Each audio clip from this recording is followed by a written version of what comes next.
Welcome to Shravya TV. ముందుగా headlines చూద్దాం. BJP సభ్యత నమోదు బూత్ స్థాయిలో వేగవంతం చేయండి, బండారి శాంతికుమార్ పిలుపు.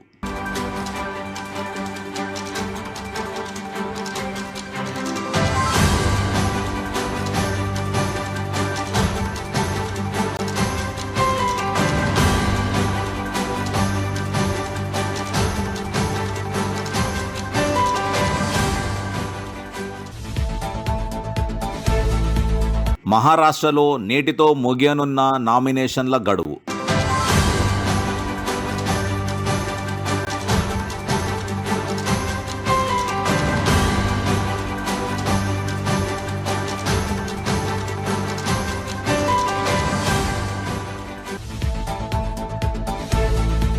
ప్రపంచాన్ని శాసించే స్థాయికి భారత్ చేరింది, కేంద్ర మంత్రి కిషన్ రెడ్డి కీలక వ్యాఖ్యలు.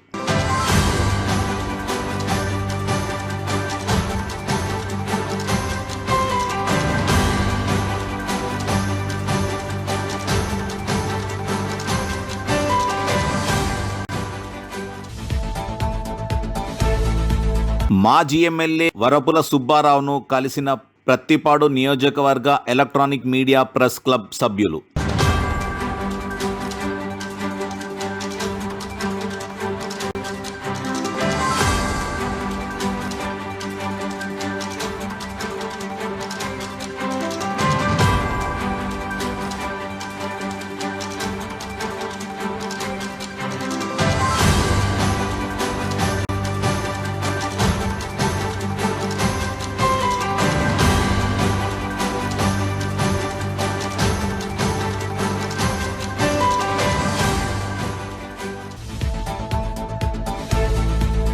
మైక్రోసాఫ్ట్ సీఈఓ సత్య నాదెళ్లతో మంత్రి నారా లోకేష్ భేటీ.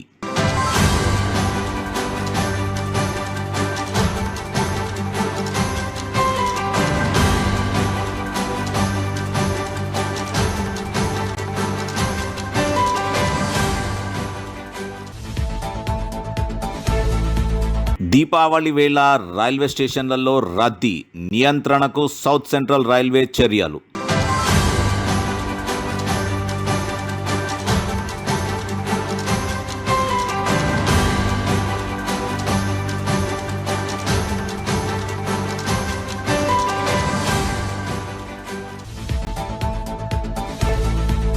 భారత్తో సిరీస్ ముందు రిటైర్మెంట్ ప్రకటించిన ప్రపంచ cup winner.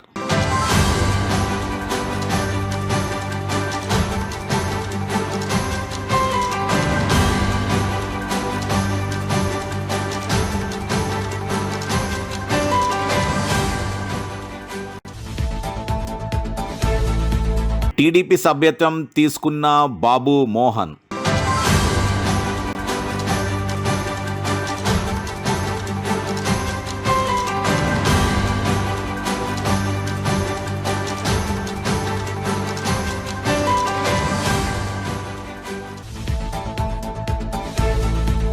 Lawrence birthday surprise, కాల భైరవ మూవీ నుంచి పవర్ఫుల్ లుక్ రిలీజ్.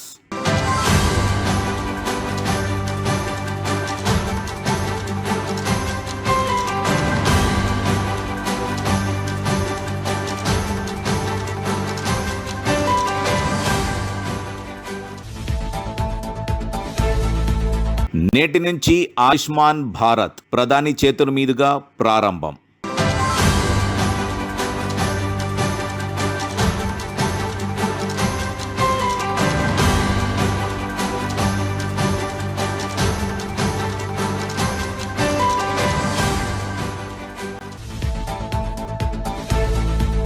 బీజేపీ సభ్యత నమోదు బూత్ స్థాయిలో వేగవంతం చేయాలని బీజేపీ కోశాధికారి కొల్లాపూర్ నియోజకవర్గ సభ్యత ఇన్ఛార్జ్ బండారి శాంతికుమార్ పిలుపునిచ్చారు.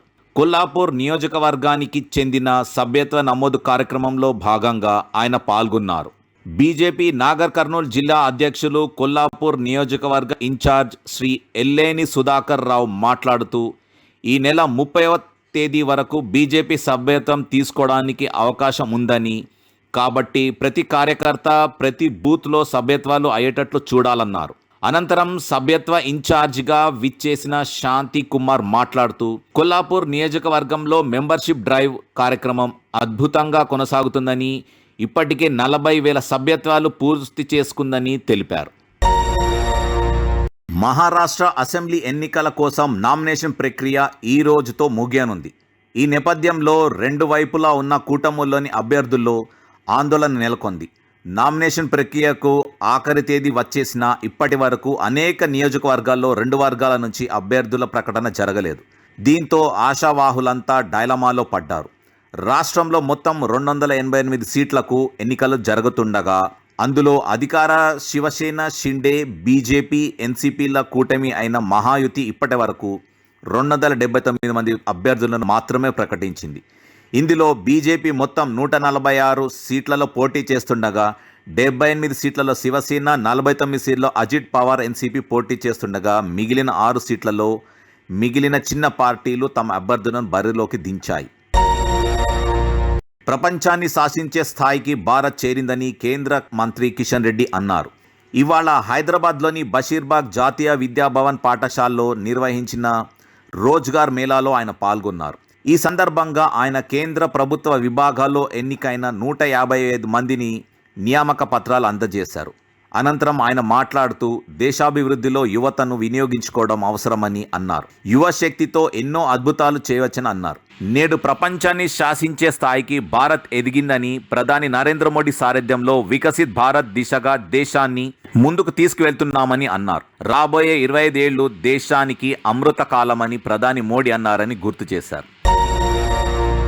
కాకినాడ జిల్లా ప్రతిపాడు నియోజకవర్గం ఏలేశ్వరం మండలం లింగపర్తిలో మాజీ ఎమ్మెల్యే వైసీపీ నియోజకవర్గ ఇన్ఛార్జి వరవుల సుబ్బారావుని ఆయన నివాసంలో నియోజకవర్గ ఎలక్ట్రానిక్ మీడియా నూతన కార్యవర్గ సభ్యులు మర్యాదపూర్వకంగా కలిశారు. నూతన మీడియా కార్యక్రమాన్ని ఆయన అభినందించి శుభాకాంక్షలు తెలిపారు.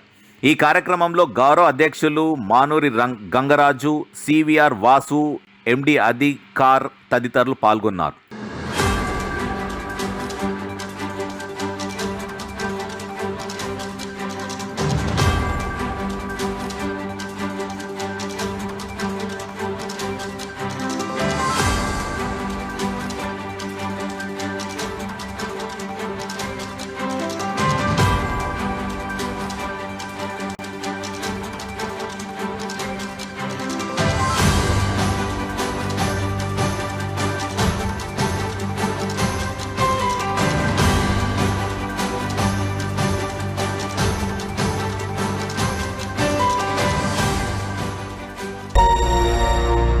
ఆంధ్రప్రదేశ్లో పెట్టుబడులను ఆకర్షించడమే లక్ష్యంగా అమెరికాలో విద్య, ఐటీ, ఎలక్ట్రానిక్ శాఖ మంత్రి నాలా లోకేష్ పర్యటన కొనసాగిస్తుంది.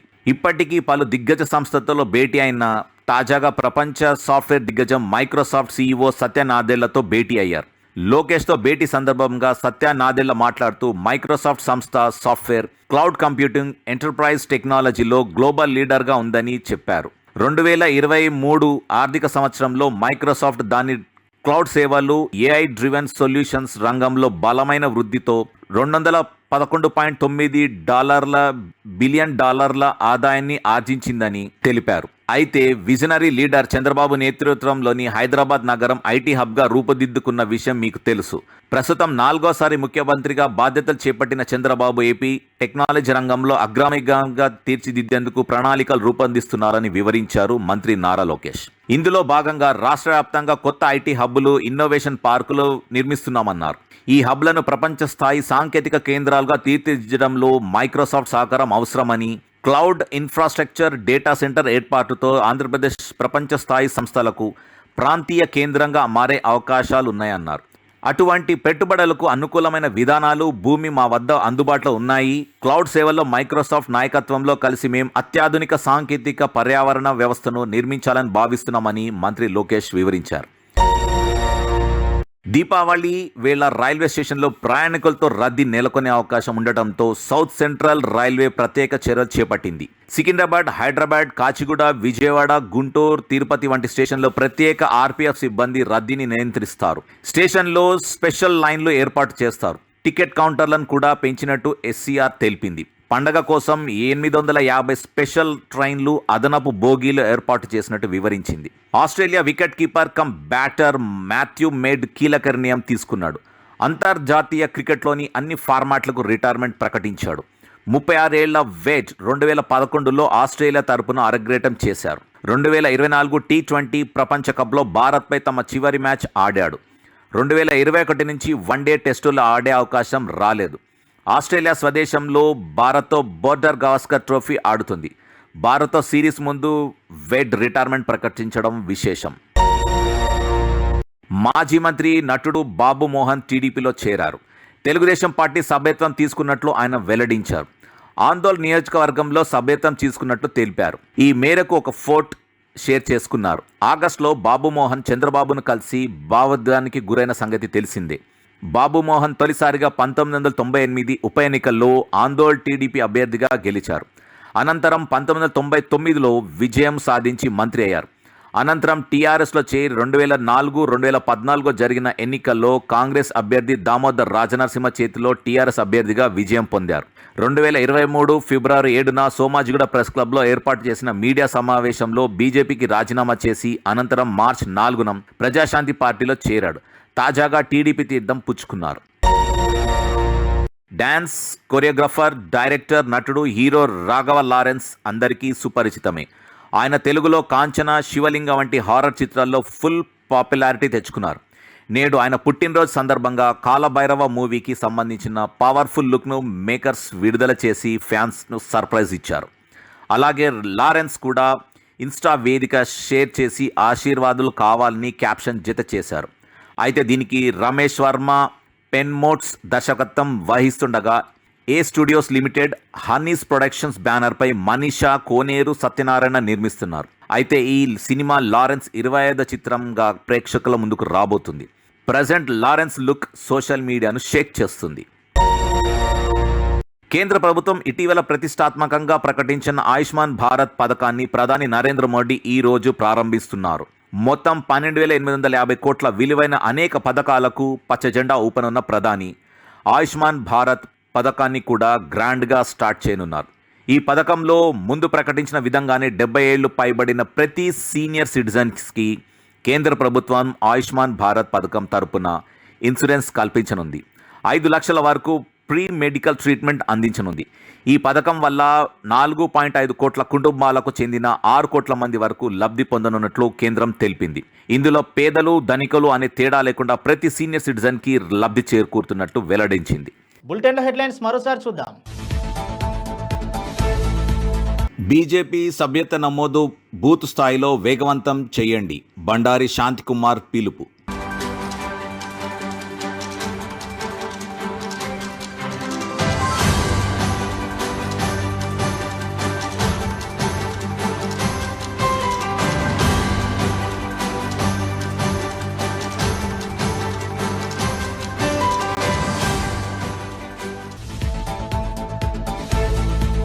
మహారాష్ట్రలో నేటితో ముగియనున్న నామినేషన్ల గడువు.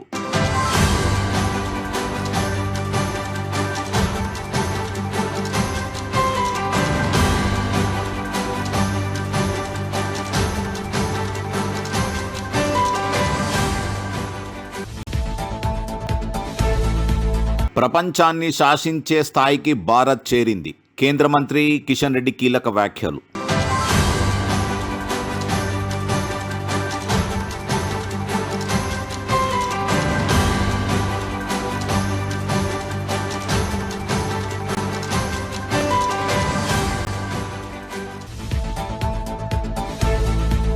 మాజీ ఎమ్మెల్యే వరపుల సుబ్బారావును కలిసిన ప్రత్తిపాడు నియోజకవర్గ ఎలక్ట్రానిక్ మీడియా ప్రెస్ క్లబ్ సభ్యులు.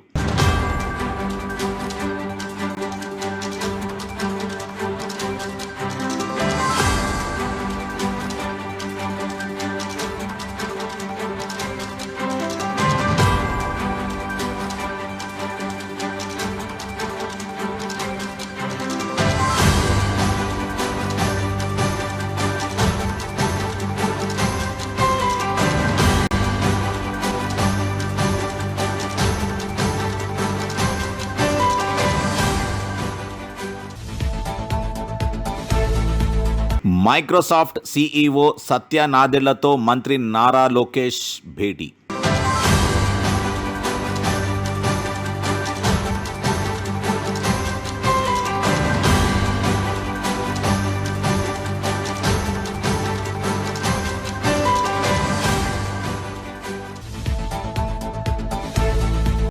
దీపావళి వేళ రైల్వే స్టేషన్లలో రద్దీ, నియంత్రణకు సౌత్ సెంట్రల్ రైల్వే చర్యలు.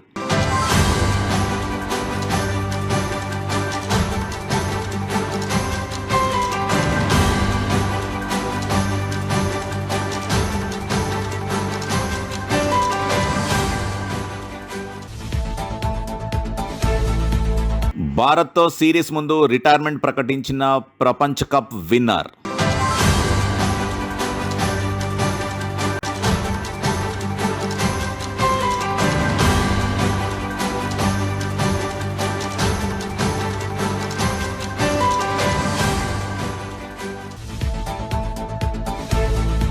టీడీపీ సభ్యత్వం తీసుకున్న బాబు మోహన్.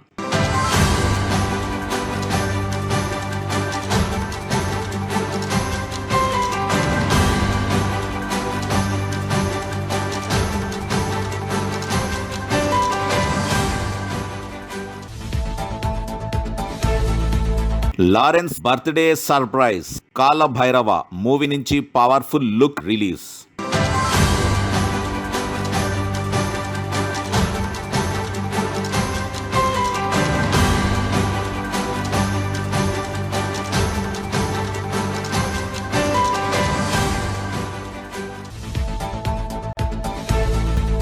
నేటి నుంచి ఆయుష్మాన్ భారత్ ప్రధాని చేతుల మీదుగా ప్రారంభం.